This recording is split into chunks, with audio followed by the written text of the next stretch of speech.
who is doing something, whatever the president is doing is intentional. It's very, very intentional.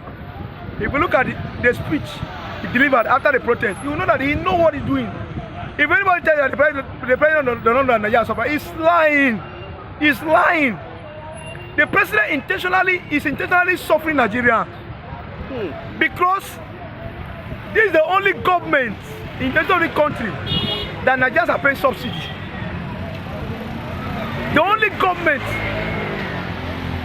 that even while the government is paying subsidy, you and I are paying subsidy. Whose pocket is your money going to? The subsidy we are paying, even under body, that Nigeria was worst off. We thought Nigeria was worst off. We were buying fuel less than 200 naira, 180 under body, and somebody just came up, went and smoked cocaine, and told us that subsidy is gone. How? How? How would you do that? Subsidy is gone. How? And you know what he said? He said it is gone. You can protest to any heaven. Nothing will happen. So it was intentional.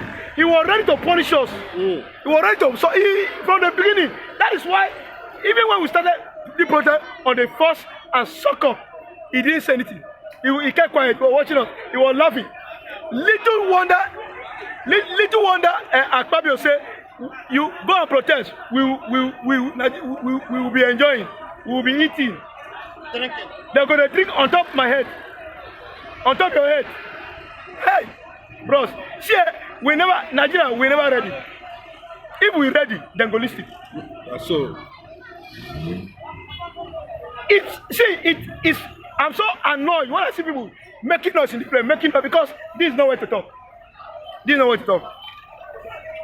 When the protest was going on in the north, what did we do in Lagos? We pretended as if nothing is happening. What they said, because some people were collecting 500, 1,000. 500 Bogeba, 1,000 Bogeba. Because if you chop 500, you chop 1,000, chop 5,000, chop 10. If you can give 10,000, 20,000 naira, if you finish, share you not go hungry again. Share hungry not carry your children. You collect 5,000, collect 1,000, collect 500. Share you not go hungry. Hypocrisy. Now go kill us. The country. The government not be our problem. Now we be problem. We the citizens. Citizens will see Yoruba, will see Igbo like enemy. Yoruba will see Igbo like enemy. He refuses to see government like an enemy. How much does the senator earn?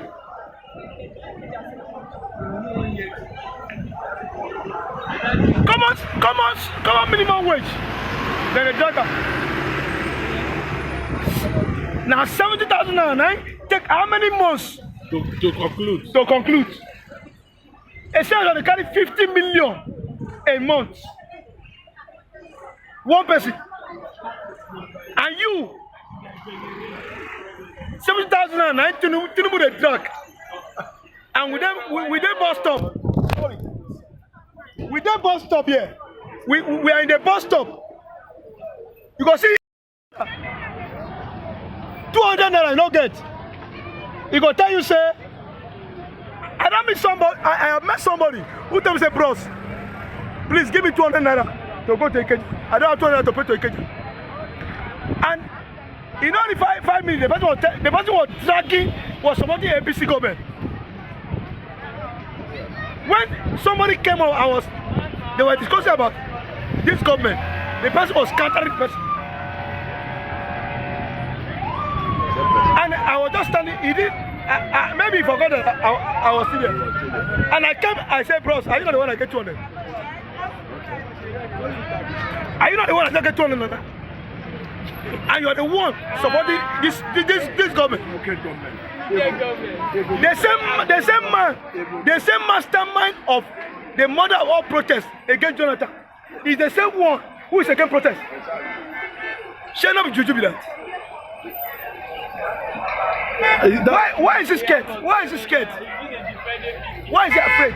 but you can see the protest has gone down, and it's like it has no effect at the end of the day, and that's why the Igbos are saying they should not protest. But they came up and said that Igbos must go, and the Yorubas are saying, are you saying Igbo must go? What are Yorubas offering in Lagos State? Thank you very much. What do they offer in Lagos State? I will not blame the government for it was those who arranged the protest who caused it. Yes, I said because when you give the date they give chance for the government to counter them. Because when you give a date, they get like 3 weeks to the date of the protest. What do you think? You think government will sit down and be looking at you? Government went and counter them. Government went every nook and cranny of the southwest. Good, the Igbos said they will not protest. That was aside. But every area in the southwest, the government agents infiltrated it. In Ikeja, they were sharing 500. In Agudaye, I was there in Aguda. One senator, he was seated, he carried with bodyguard, he came and sit down. They bought more than 20 crates of beer. And Agboro was drinking as if after the beer, he or she will not be hungry again. I was just watching her, I was just looking at them. You were drinking your destiny away. You were calling 500 naira that will not buy Pomo. Not to protest. The police were shooting citizens. I see the police are not hungry. I see the police don't have family that are hungry. Police wear beside your uniform. Government, they give you your uniform. Your guy, they cannot say. Your boot, where they wear, your belt. When government release them to your guy, they can't say. You are using your own salary to buy your uniform. Using your salary to buy your boot. Today, the government is using you against people who want to fight for you.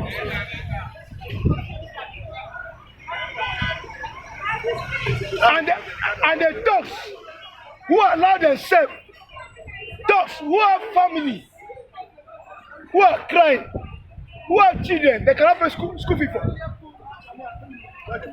They are countering protests. The people who are protesting, do you know that the people who are protesting are also fighting for you? Do you know that? And you're going to fight those who are protesting because of peanuts. Nigeria will never get better. This is not cause. Cannot get better. Because those who are in power, they have known the weakness of the masses. Correct. They are using the weakness against us. Because look at, how can you tell me that Lagos State, Tinubu has turned Nigeria to his family business. The daughter is threatening everybody in Lagos that they're there to protest. It has become family. Even under Abacha, that we thought it was the worst government, the family never intervened. Abacha government was Abikata as the worst government, which was a military government, for which Tinubu fought against. Tinubu fought against military government.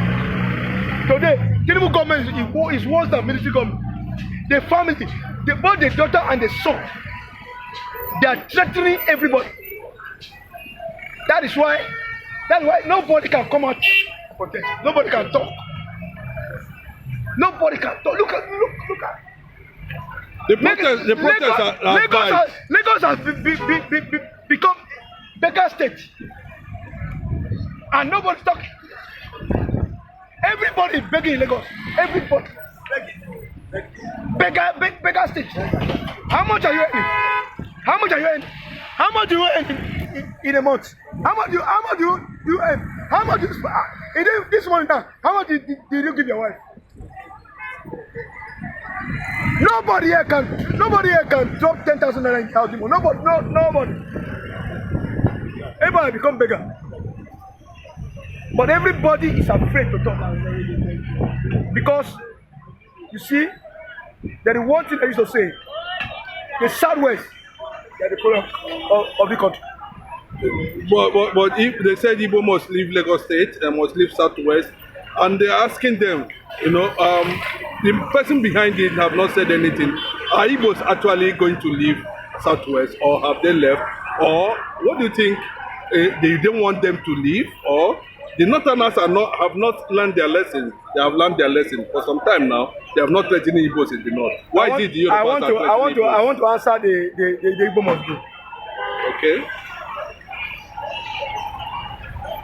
The Yorubas, with all due respect, they are toothless bulldog. Toothless bulldog. They are toothless bulldog.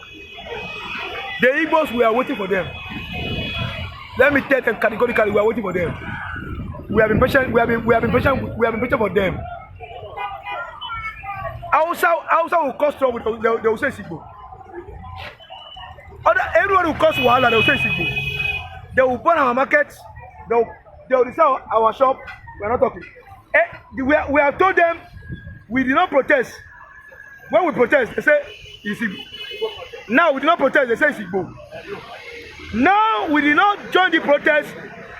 Their brother in the southwest is the president of the country, and Igbo say we will not protest. We are supporting Tinubu. Still here, they say it's Igbo. All attack us, Abi. We are waiting for them. Let them come. When you push, even the child you give birth to, when you are beating the child, there's a level the child will grow to. If you want to beat him, you hold your hand. We are warning them.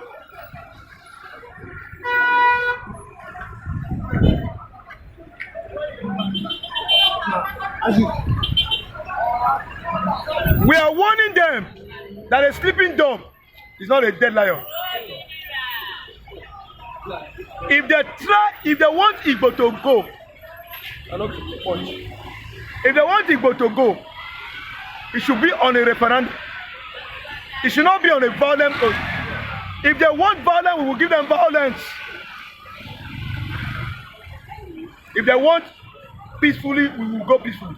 Nigeria have been clamoring. If the Igbos have been clamoring to go, they are the ones that have been holding us. So we're not afraid to go. Igbo must go. It's not a threat. Don't use that as a threat against Igbo. Because Igbo are only being calm because we are always being magnanimous in anything we do.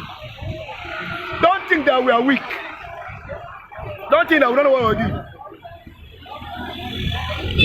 We are Nigerians, and we have the right to live anywhere in this country until otherwise, until a referendum is reached and they say Igbo should go.